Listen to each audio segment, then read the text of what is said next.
Alam mo ba na ang kalabasa ay mayaman sa vitamin A na kung saan nakakatulong para mas maging malinaw yung ating mata para hindi ka nakakapaka, di ba?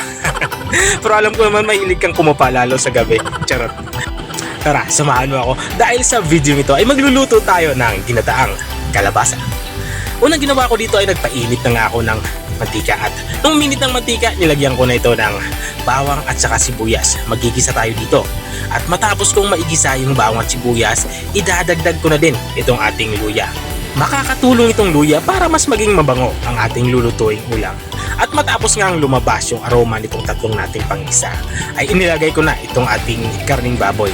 Liempo nga ang ginagamit ko ditong pangsahog dito sa ating lulutuing ginataang kalabasa.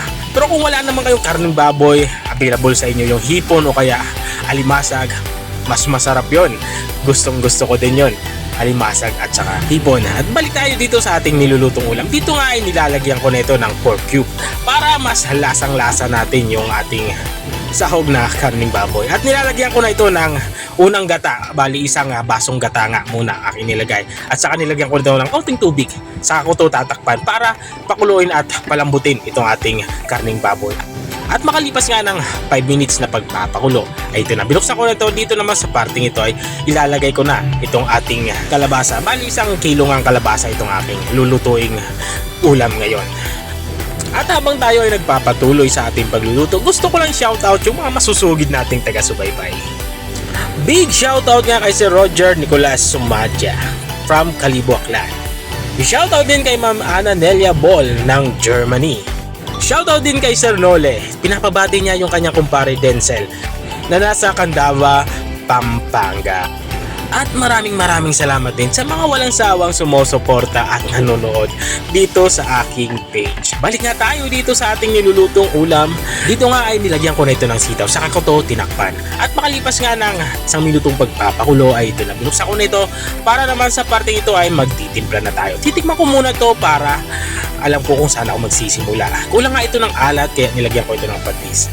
Pero kung wala naman kayo patis, okay lang naman asin. Walang problema yan. At saka natin to hahaluin. Maglalagay din ako dito ng black pepper or pamintang durog para mas malasa nga yung ating nilulutong ulam. Haluin lang natin to pailalim para kumalat nga dito sa ating nilulutong ulam. At para maging balanse naman yung lasa nung ating sabaw ay maglalagay ako ng 1 kutsarang brown sugar. At saka ko to hahaluin para naman matunaw. Tatakpan ko to para isimmer pa ng kaunting minuto pa. Gusto ko dito yung medyo malapot talaga yung sabaw. Pakalipas nga ng mga kalahating minuto ay binuksan ko nito.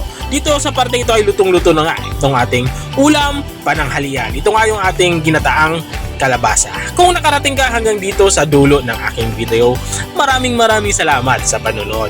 Kung nagustuhan mo naman yung bago nating recipe ibinahagi ngayong araw, pwede mo naman tong i-share. O siya, hanggang dito na lang ako. Dahil kakain na kami, naglalaway na talaga ako dito sa aming ulam.